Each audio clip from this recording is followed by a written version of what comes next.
Shalom sahabat semua dan salam sejahtera.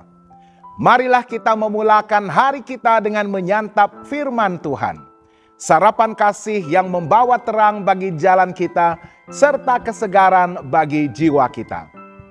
Dalam Kejadian 37 ayat 20, firman Tuhan menyatakan, "Sekarang marilah kita bunuh dia dan kita lemparkan ke dalam salah satu sumur ini.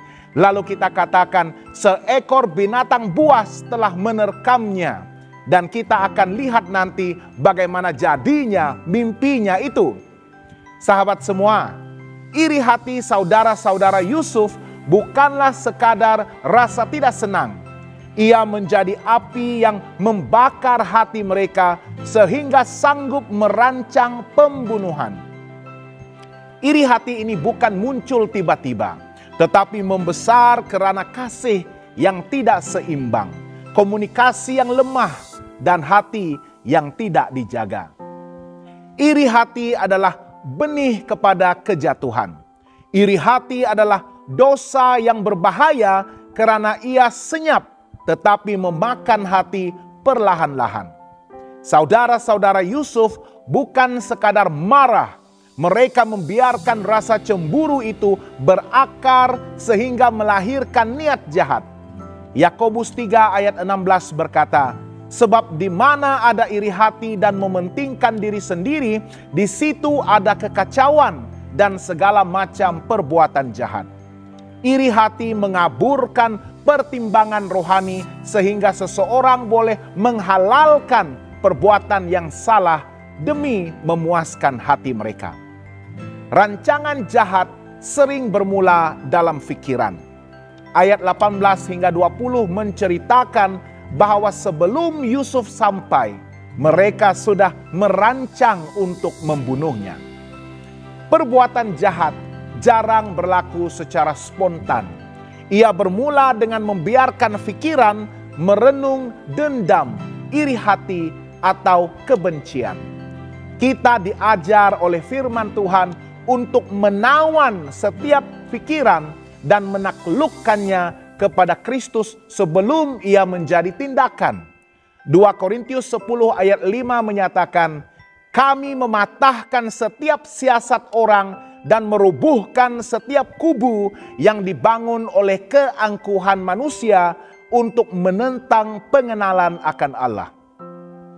Kami menawan segala pikiran dan menaklukkannya kepada Kristus. Kita melihat peranan Ruben menjadi suara yang berani. Ruben, anak sulung, tidak setuju dengan rancangan membunuh Yusuf. Dia mencadangkan supaya Yusuf hanya dimasukkan ke dalam perigi kering dengan niat untuk menyelamatkannya kelak. Ayat 21 dan 22.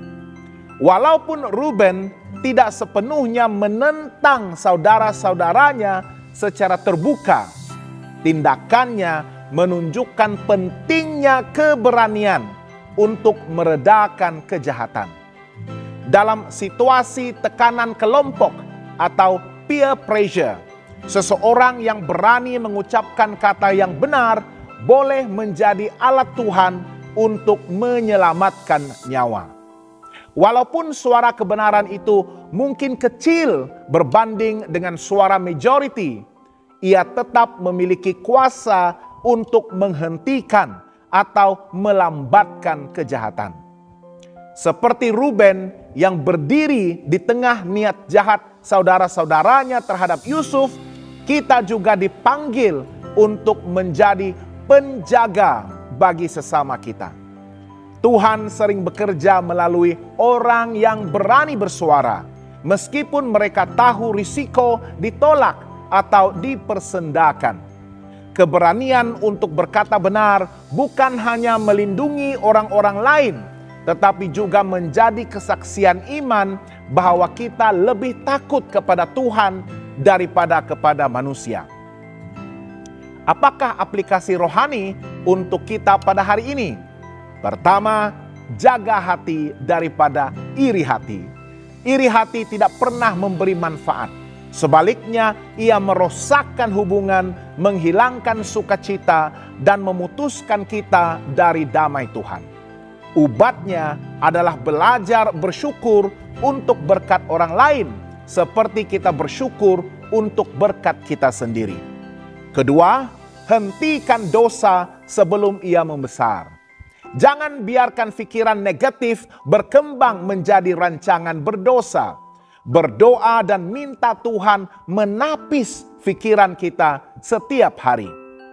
Ketiga, beranilah menjadi suara kebenaran.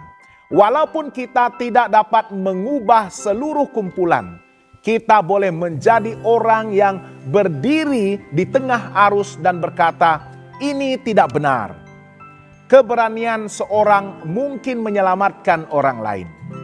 Keempat, percaya Tuhan bekerja dalam bayangan. Walaupun Yusuf tidak mengetahui rencana jahat mereka, Tuhan sudah ada dalam rancangan yang lebih besar. Kita mungkin tidak faham mengapa kita dikhianati atau diperlakukan dengan tidak adil. Tetapi Tuhan tetap mengawal dan boleh mengubah rencana jahat itu menjadi kebaikan. Sahabat yang dikasihi Tuhan, Kejadian 37 ayat 11 hingga 22 mengingatkan kita bahwa iri hati adalah pintu masuk kepada banyak kejahatan. Tetapi di tengah-tengah rancangan jahat, Tuhan masih boleh menggunakan orang seperti Ruben untuk menunda atau menghalang bencana. Hari ini, marilah kita menjaga hati daripada iri hati. Menawan setiap pikiran sebelum menjadi tindakan berdosa. Menjadi suara yang berani untuk kebenaran. Percaya bahwa Tuhan mengatur segala sesuatu untuk kebaikan kita. Jangan lupa untuk melayari dan subscribe saluran YouTube kami di youtube.com/@hopetv Malay. Tuhan memberkati dan selamat bersarapan.